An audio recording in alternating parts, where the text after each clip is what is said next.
Admiral of Katong or Chuan Park? Which has the better exit strategy? Which has the better capital appreciation potential? That's the golden question on everyone's mind right now. Perhaps after the other big question, when will they finally launch?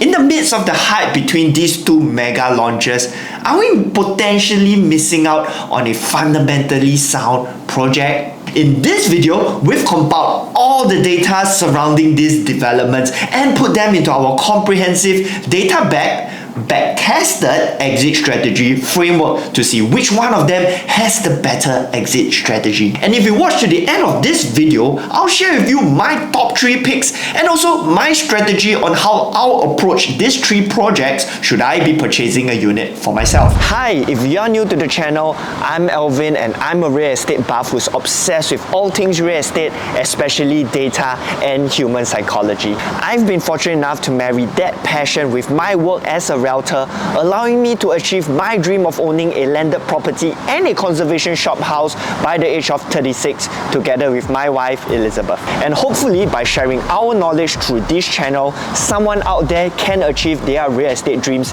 as well by making the right move. And before we begin, there's a lot of hard work, time and effort spent to create the research behind every one of these videos. And if you're interested in them, feel free to drop us a text. We're always happy to share. And the only other thing that we ask for in return is that you drop a like and subscribe as you help out the channel a ton. Now let's get started. Now let's get that first big question out of the way. What is that fundamentally sound project I'm talking about at the start of the video? Now I'm talking about Nava Grove.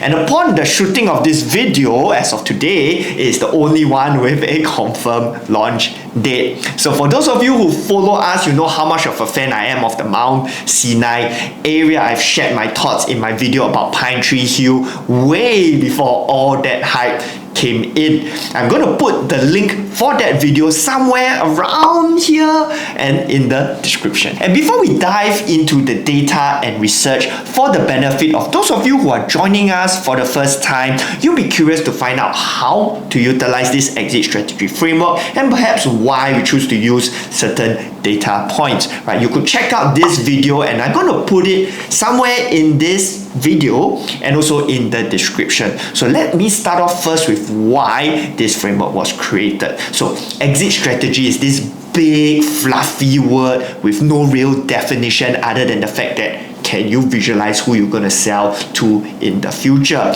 So I realized that this whole exit strategy discussion involved a lot of guesswork. Now there has to be a better way, especially with all that data floating around. So it's more about how can we utilize that data, piece them together and make sense of them and subsequently present them in a way that can offer consumers greater clarity on the exit of the project that they are looking to buy, utilizing actual data, something that most consumers require nowadays. Secondly, how do we develop this exit strategy framework? I utilize my close to 9 years of experience as a realtor, having helped my clients purchase their properties and then subsequently sell them. We've actually gone to the extent of utilizing this exit strategy framework and back-test it with all the launches that were done in 2018, 2019. Those launches that we are so familiar with, our Park Estas, Florence Residences, Sterling Residences, Normanton Park, the whole lot. And it actually works pretty well. But that being said, this is still a work in progress and I'm more than happy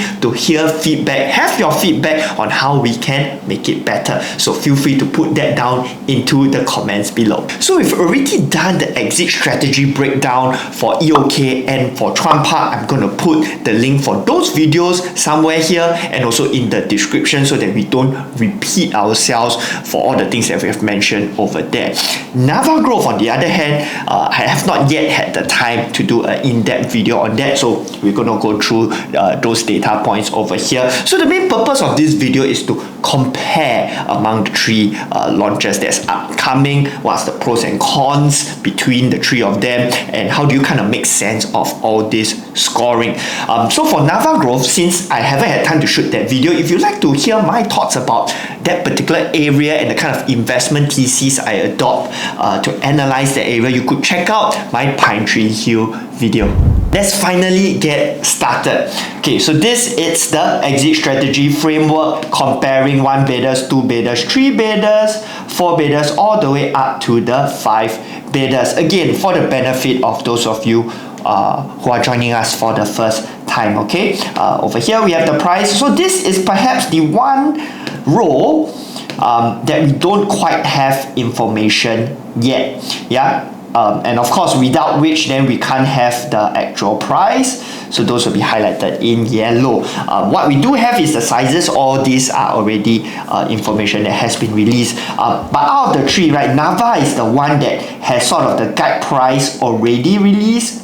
So it's maybe a little bit more orange as opposed to yellow. And this is why Nava is kind of a late addition to this video. I didn't originally intend to have Nava in this video. I wanted to do an EOK versus a Chuan, but I've seen the starting prices, which I will put somewhere here. I've seen the starting prices and they look very, very attractive. Here's the confusing thing that I feel that's happening in the market right now, right? I know what's the break-even price or like the bare minimum kind of price EOK can sell to make money, and anywhere above 2,100 PSF they are actually already very safe. I actually have that sheet, the land prices sheet, whereby I kind of put together all the land costs to harmonize or not. Again, right, if you want to take a look at this sheet, drop me a text, happy to share it with you. We have kind of the estimated break even. So what I did was to utilize some of the percentage differences between the break even, the percentage differences between the land cost for those that have already sold, because these are answers that we have, and find sort of a more conservative number between 28 to 30%, and multiply it based on the estimated launch price to get something like that. As you can see, EOK over here, they could do 2,138 and make the same amount of money as their three neighbors, Grand Diamond, Continuum, and Tembusu Grand. Yeah, 2,100 is good enough, right? But what on the street is, and there's people that keep telling me that, maybe it's 2,600, 2,700 PSF. I really don't think they will do that. It's just slapping themselves in the face. And knowing Simlian, with all the launches that they have done previously, right, they're not the kind of developers that are overly aggressive, and then subsequently if they cannot sell, cut price, right? Treasure 2,200 units, the first day they didn't sell well. I believe it was like 20% if I'm not wrong. So never cut price, right? They just held their ground, so all the way through. So knowing them, knowing their track record, I don't think so. I don't think they will really be that aggressive to go 2.6, 2.7. I kind of expect them to go like, hopefully they go 2.4, which would be great for buyers. Maybe 2.5, 2.5-ish, 2.6. I feel it's really quite aggressive on their part, because they will be easily 100 PSF more expensive than the other 299-year developments, their average price points, right? I also have that over here. This one you could very well ask me also. I can happy to send it to you. We have put it together. What's the kind of average PSF Tembusu Grand have clocked? This is the average PSF for Continuum, 2,700, which is why if they really go and launch a 99 year 2,700, it's just gonna kill themselves, right? The other 299 years one are 2.4, high 2.4s, mid 2.5s. So I think they land somewhere here. I think they already will earn a lot of profits, and they can sell pretty well. It's kind of a PSF already accepted in the market, right? So that is why I'm putting 2.5 thereabouts for Emerald of Katong, right? You could then decide to put 2.6, totally up to you. For Chuan, they have a slightly higher break even. Chuan is over here, as you can see, right? Their land cost is already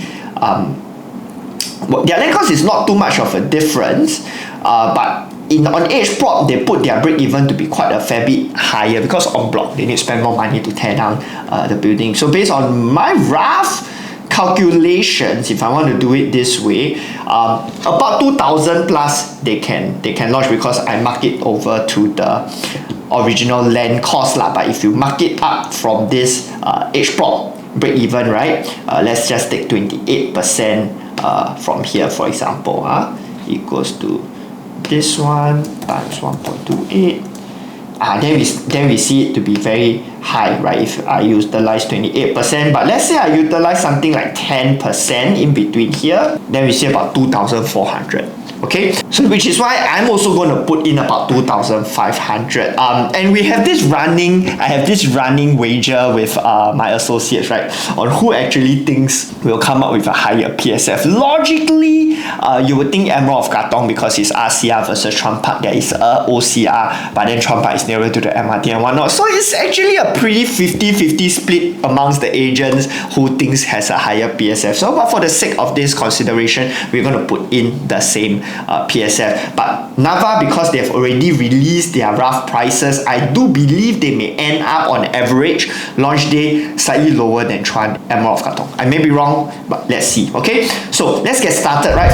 First, one bidder. Let me run through for the sake of those of you who are here for the first time again, right? Why I utilize average profitability per annum and how I derive this number. Okay, I can share it with you guys. These are all the developments which is in and around the Emerald of Katong area, covers thereabouts or this entire area over here.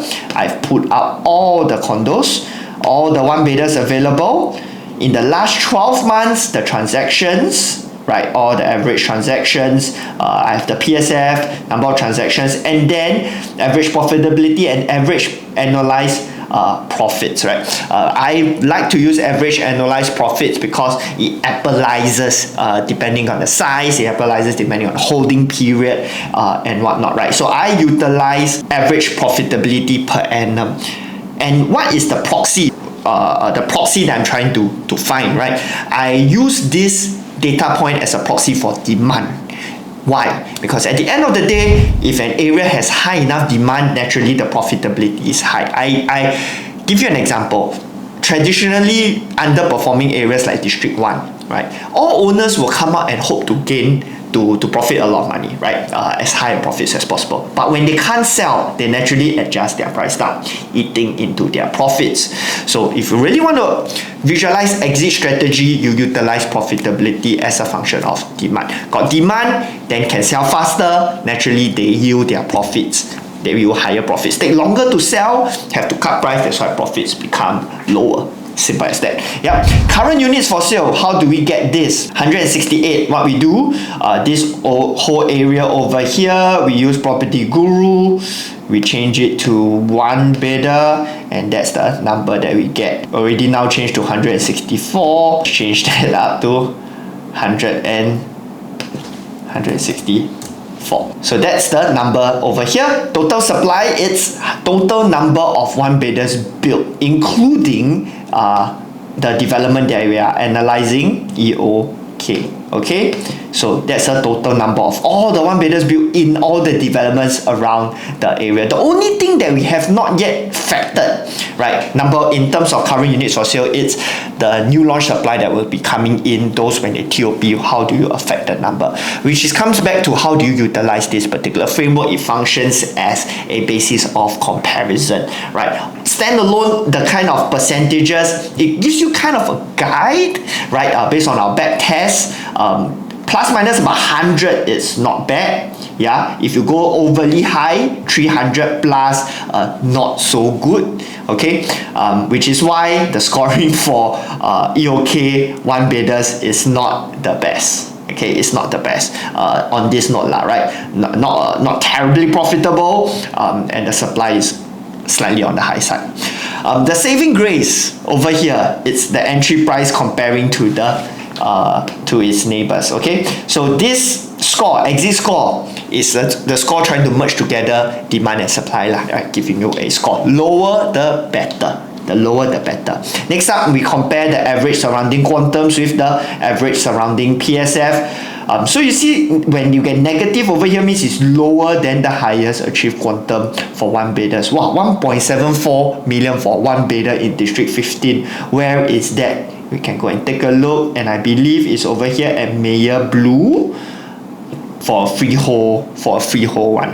But 1.74 million, they can still make $150,000. Not too bad. Yep, and then we have the PSF comparisons, right? PSF comparisons, we are comparing freehold 99 all in together, right? It's just to give us a rough gauge over here. So it has a gap score of 17, which is not too bad, which is pretty decent. So you're not entering it too high above the surrounding units, okay? But one bedder lah. If you have one bedder, you are looking to buy 1.2, at least you are cheaper than Continuum, all those fellas. Your entry price among the 4 developments is quite okay. But yeah, I would suggest you squeeze a little bit and get something a bit bigger. Okay, right. So now moving on to the 2 bedders, Chuan, EOK, and Nava. You see over here, which one has the best score? Actually, Nava has the best exit score amongst the 3. Emerald of Katong, as with the concern that a lot of people have is that the supply is high. Right, that's something that there's no running away from. Right, existing supply is high, plus the future supply coming in will only add on to this. Right. So that's something that you have to accept, right? That being said, the profitability in and around these 3 areas are all very, very decent. Chuan has slightly lesser supply than Katong. Yeah, but the least supply is actually at Nava Grove. And the plus point at Nava Grove, while this is not confirmed, right? Nava Grove has Henry Park Primary. Not all the blocks and not 100% confirmed, but has Henry Park Primary. Primary schools for the other 2 developments, I wouldn't say is a key factor to consider. So that's something to think about. But downsides for Nava, and the one that a lot of people just eliminate Nava altogether, is this distance to MRT. But again, watch my Pine Tree video and you'll understand why I do not think that is a deal breaker. And you can see actually over here as well, they are still extremely profitable in that area. Okay, so score, Nava best score. Lower the exit score, what does it mean? In essence, right, it means you can sell quicker. Right, the data is shown as profitable. There's not that much supply, so it should be a quicker sell if you compare across the board between the 2, right?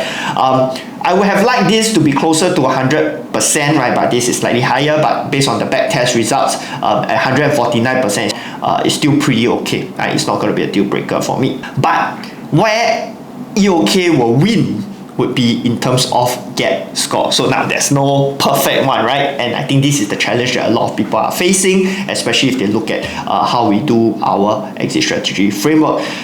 Because the benefit of EOK is that the surrounding developments are all already priced quite high. Also, together with the surrounding developments, have a high PSF. So our entry price compare, especially if I'm looking at this 646 square feet, 2 bed, 2 bath. I'm comparing 2 bed, 2 bath across the board. It's significantly lower than the rest. Okay, so if the price really come out like that, I still think it's a good buy together with this exit score. Chuan Park, on the other hand, has a pretty decent exit score, but you are entering at quite a fair bit higher than the rest of them. What does this mean? Right, this means you have to look at a wider range, look further out from within the area to try to find data points to give you confidence in terms of the entry. And I could kind of help you with that, quickly just summarizing it. I don't think I've said this in my Chuan Park video, so this is perhaps something new. And for that, maybe we can look at the map. So you see over here, right, Chuan, it's here. Okay, and why I like Chuan, okay, and how you should look at Chuan, right? So while Chuan in and around the area, the data is not fantastic, but if you just go 1 MRT stop down to Bishan, if you take a look at the data points over in Bishan, Sky Habitat has really set benchmark quantums over there. Another one more stop down, we have Marymount, which is Jadescape, and you also see the kind of data points that is set over there. Jadescape we know is extremely profitable. We have that in our back test. Over here, one of the best performing ones around. And similarly, Jadescape at that point in time when they launched, it was also quite a fair bit higher than all the prices surrounding them, but in the end still came out to be pretty profitable. So if you would consider this as a little bit of a proxy to Chuan, you could then do that as well. Bishan MRT, Sky Habitat, not the best layouts, but crazy quantums. I've seen 3 betas hitting like almost a 3 million plus kind of quantums, albeit a lot bigger. But what does that tell me? That tells me actually the circle line demand is pretty strong, right? They are just separated by the CTE. If you really look at it, Chuan is still closer to the CTE. Of course, in terms of amenities, cannot really beat Bishan lah, but I don't think it's by too far of the imagination, right, for you to borrow a little bit of data points for Chuan and Marymount. Next up, we can borrow also the data point for Woodley, and we have seen Woodley resale have already hit 2,500 PSF, and which is why I honestly don't think Chuan will go too far off 2,500 PSF also lah. So considering the guy kind of break-even price and everything, and Kingsford is a more aggressive developer, so to speak. You've seen them price here at One North quite aggressively. Normanton Park, they have also priced. Normanton Park is a little bit different. It wasn't crazily aggressive, but was aggressive enough if you consider their break-even price. My bet is that Chuan will be higher lah. Let's see whether I get it right or wrong, right? So Chuan borrows some data points over for this, but let me kind of explain the whole narrative for the NEL, and you know what kind of really drives the area, why Woodley residences do so well. It's kind of functions as a catchment of all the upgraders coming down from Sengkang, Punggol. And I say this from actual experience because I've had clients go through this journey. Let's now illustrate this journey of a upgrader from Sengkang, Punggol. So you hit your MOP in Sengkang, Punggol, you want to upgrade, you want to get to a better location, okay? And so for this particular client of mine, they didn't really want to consider Buangkok because they say in terms of driving, Buangkok have to come back towards Sengkang to drive outwards, or if not, they have to come in through KP. So they weren't a big fan of Buangkok. They wanted to go minimally Hougang onwards, right? Then Hougang, one of their criteria need to be near MRT. So there's nothing near MRT in Hougang. Nearest is Florence Residences. Then we go to Kovan. Kovan in and around the MRT. Somehow or other, people don't really like stars of Kovan. But then your next better alternative is Kovan Regency, Kovan Residences, Kovan Melody. Residences and Melody being closest to the MRT, but those are quite old, and if you go Residences, quantums are big. Actually, if you go Melody, the quantums are big as well, and they are like 20 plus years old, so people have a real struggle to go into them. Demand are still high, still extremely profitable, but not the most straightforward of options for upgraders. Yeah. Then we have Regency, which also have very little supply. So all in all, you go to this Kovan area, you want to find 3 compact, 3 premium, supply very little, you have to pay quite a fair bit. Go down into Serangoon, near MRT, we only have Forest Woods. Again, no supply, and they're asking for the prices that's significantly higher than the rest. Forest Woods as well, sometimes the facing, you only have like more or less one real good facing. If you go block to block, it's quite near. If you face outwards towards the road, it can be quite noisy, and the rooms are quite small. Okay, a good alternative to that, right? Usually I recommend upgraders is to go take a look at Minton. Yeah. Then if they go to Woodley, you have Woodley Residences, you have Park Colonial, right? Park Colonial, again, the options are quite limited, and facings are also quite limited if you're looking at 3 compact, 3 premium and above, right? Which is why Woodley attracts a lot of people, right on top of the MRT integrated development, and they've done the integrated development quite well.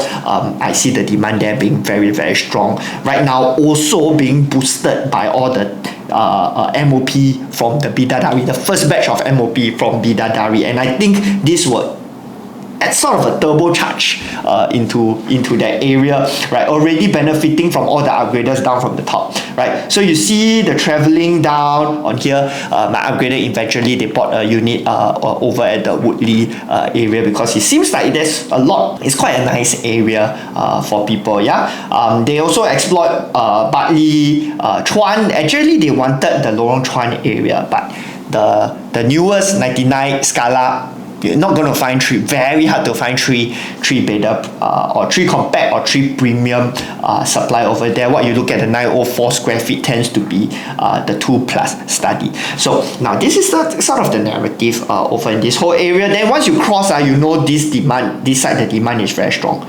So I would say it's like kind of a sandwich of demand. You have demand flowing down from the top, You have demand flowing upwards from Woodley, from Bidadari, this area, and you have demand. I don't know whether Lorong Chuan's performance really benefits from a spillover effect from Bishan, but I think so, because I've seen the performance in that area do pretty well as well. So yeah, that is a sum up, right, of the whole narrative behind Chuan on a more macro perspective and on a on-the-ground perspective, right? That is just one of the case studies. I also had another client move to Woodley from Toa Payoh as well.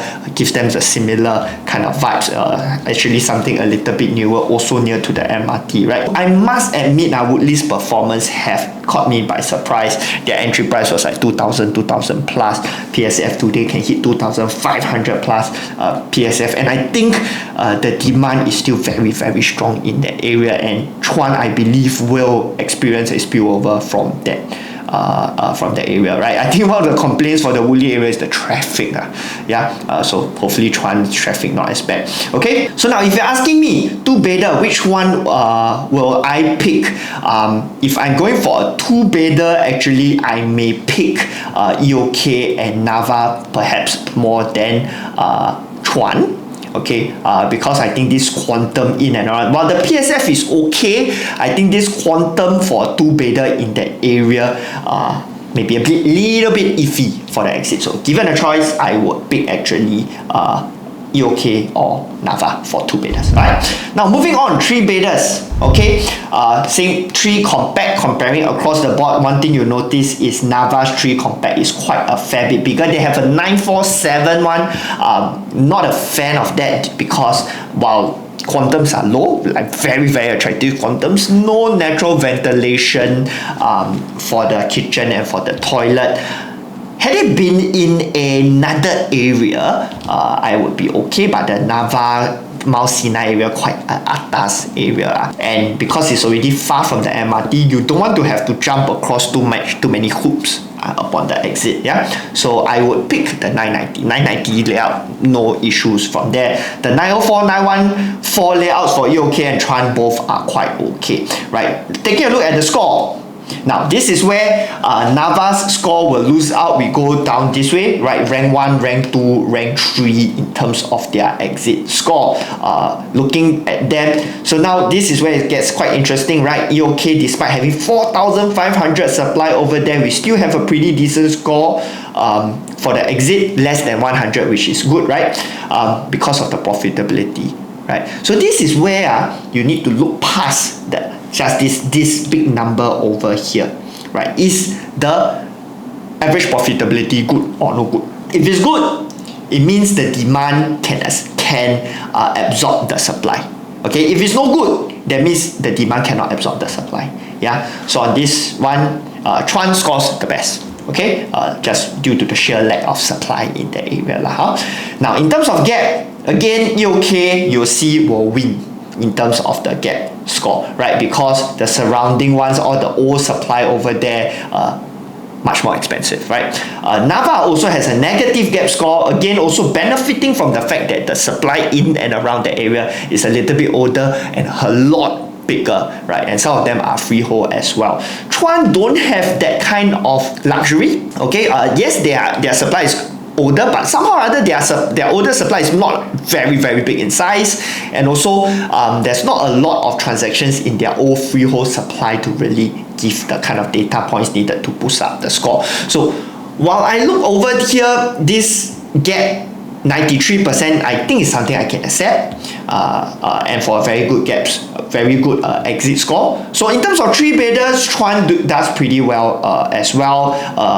But I would say again, I think EOK. So for this, I think all three has its own pros and cons. But for all three, here's how I would summarize it. If you want to be able to sell faster, like closer to a 3 to 5 year flip, I may go for Chuan, right? But if you want to have more clarity on profits, you may pick the other two because they have a negative gap score.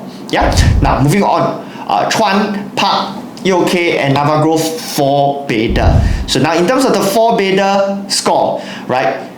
Chuan still does very well in terms of exit due to the sheer lack of supply. But you do notice in the Nava side, right? The bigger the unit you go, the higher the exit score as well.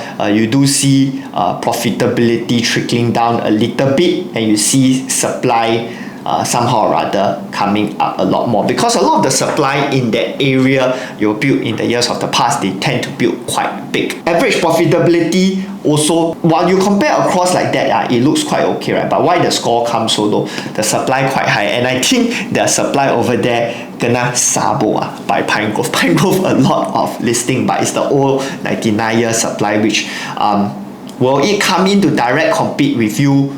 Not so much. So a little bit of nuances to this, and this is where the clients that work with us will help you look past it, right? For this perspective, just look at it on the macro perspective, but you need to understand kind of the nuances within the market. Maybe I can give you guys a glimpse over here. You can see the chunk of 91 supply, right? 1/3 of it come from Pine Grove. 1/3 of it come from Pine Grove. But for the rest of them, the supply not as much. So I wouldn't be overly concerned because I don't think we are necessarily fighting with Pine Grove, which is a lot older, 1984 in terms of the supply. So with that, but gap score, this is where things gets very interesting. Huge gap scores for EOK and also for Nava, right? So I think these gap scores with this kind of exit score is pretty good, right? Chuan's gap score is, while I look at this, is quite okay, but I see the top line number on quantums over here. Will it still make money? It would. But if you're asking me, are there safer alternatives? I think these two may be safer if you're just talking about 4 betas. At the end of the day, Chuan Park is still in the OCR. I'm not so sure with a 3.3M entry, how will it perform? I mean, I can look at Sky Habitat and see like, oh, the 3 betas have already hit 3M, 4 beta I think can hit 4M. But you know, gotta take that with a little bit pinch of salt. I think it will still make money, right? Don't get me wrong. But are there better alternatives to spend your 3+ million in a kind of a better area that has stronger data points shown? Perhaps, okay? Now, if we go on to the 5 betas, the thing about 5 betas, we don't have a whole lot of data to give you real meaningful answer over here. But what I can at least help you out with is to offer you some visibility on your kind of entry prices over here versus the other entry prices, right? So Nava, we are comparing with Pine Tree's entry. For EOK, we are comparing with the other 3 brothers, right? Tembusu Grand, Continuum Grand Diamond. And on that note, actually, the 5 betas for these 2 condos are priced very, very well. You look at the gap score. So these are comparing to basically similar supply of similar age in and around the area, still do pretty well. And maybe if I look at this price, right, Chuan's 5 beta versus 4 beta, $500,000 top up is still money, but I actually do think maybe the 5 beta, I would then go for the 5 beta instead of the 4 beta, like if you're really asking me. So that kind of sums up, right, my breakdown on how I'm going to compare the exit strategy framework across these 3 condos. If you'd like to take a look at this, feel free to drop us a text. We are happy to send it to you, including the breakdown of these different condos. Drop us a text, happy to send it to you. Now, that's the quantitative analysis done for the different developments based on the data and the statistics. So how do you make sense of all of this for yourself? How do we make sense of all of this for our clients? There's still the qualitative analysis to the different developments. So things that we should put into consideration, such as the size of the development, the transformation, any new plots in and around these different areas, what are some of the age of the developments to consider, right? What's your gap to the next youngest development in that area? If you're looking for investment rental yield, if you're looking to rent, right, for investment, rent to rent, right, rental yield is important. The comparison between the different maintenance fee is also important. So one of my pet peeves is There's a lot of sales angle out there right now suggesting people buy CCR developments to rent out and then rent somewhere else. One of the things that they don't consider is the maintenance fee involved to upkeep some of those CCR developments. So rental yield, one thing, but do take note, I would consider using net rental yield, especially if you are looking to buy to rent. Own stay, right? If you're buying for your own stay, things to consider: schools, MRT, amenities in that area. And here's one of the other things that actually what most people come to me with. It's how do you then reconcile all these purchases into your entire portfolio? Things that we would consider would be which is the most optimized move in terms of your portfolio, which ones can sell faster. If you're someone that's perhaps in your late 40s, which one should you consider, right? There's different considerations. If you are younger, I would sometimes recommend a different development, even the same budget, a different development as compared to if you're someone that is in your late 40s versus someone in your early 30s, okay? Because holding period matters, right? In terms of your portfolio sizing, which is the optimal parts to things, right? I've give one of these case studies, I give a couple of these case studies in this video. Perhaps I can pull it out and put there somewhere over here so you can check out, right, some of the case studies on how we do portfolio sizing, opportunity cost considerations, and basically how do we fit that whole purchase right into your entire portfolio plan.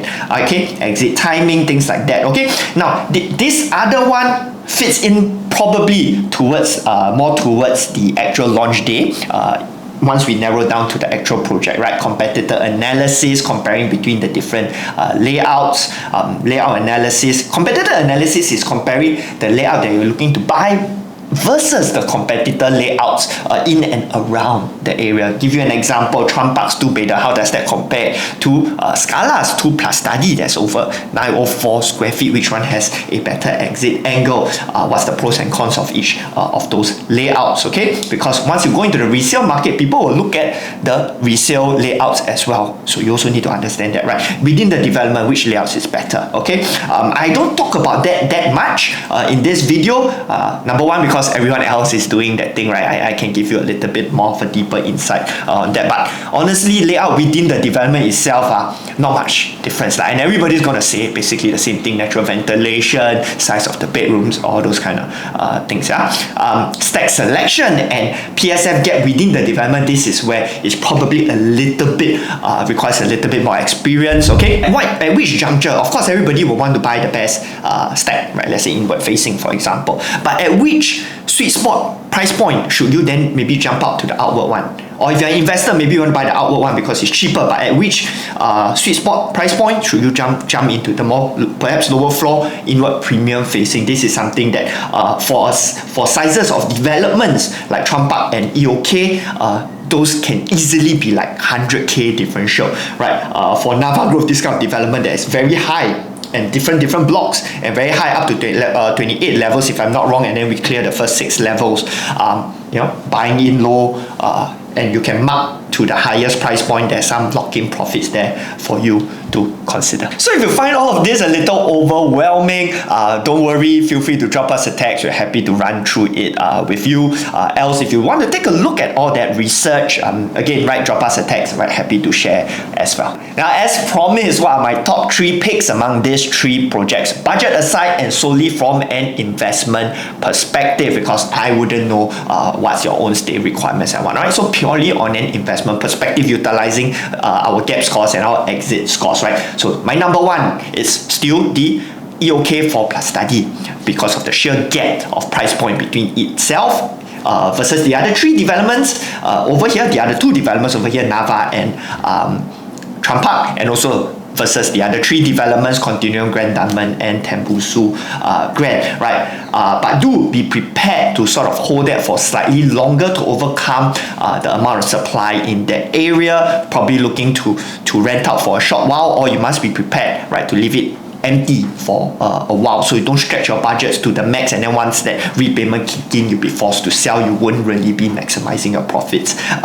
on that note, right? Else, right, we can consider the Chuan Park, right? Number 2 favorite one, Chuan Park 4 compared packed, okay, due to the sheer lack of supply in that area. I'm not just talking about the Lorong Chuan MRT area. I'm opening up 2 MRT stops down, right? Bishan, Marymount. I'm looking at Bartley as well. I'm looking at Woodley down. I'm looking at Serangoon, right? In that whole area, in this huge catchment area, that's going to catch upgraders coming down from the northeast, Sengkang, Punggol. We are even catching down upgraders coming downwards from the other side towards the north, from your Canberra, Sembawang, Yishun side coming downwards. So huge catchment, right? And data does suggest that even at these kind of entry levels in terms of PSF and quantums, it has already shown acceptance levels for that. Okay, so you have to kind of zoom out a little bit and not be overly focused, while I exit strategy really focus in and around that area, so you see its gap score may not be so good, right? But you know, to help you, give you a bit of perspective, you zoom out a little. I do see data points that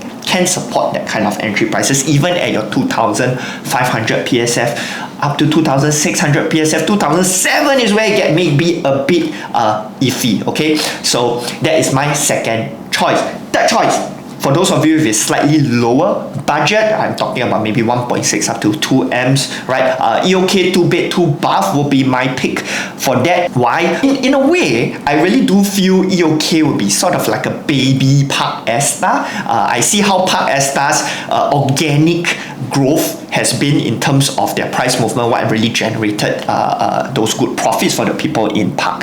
Esta really is the organic demand, right? I do see it attracting a lot of young couples, families.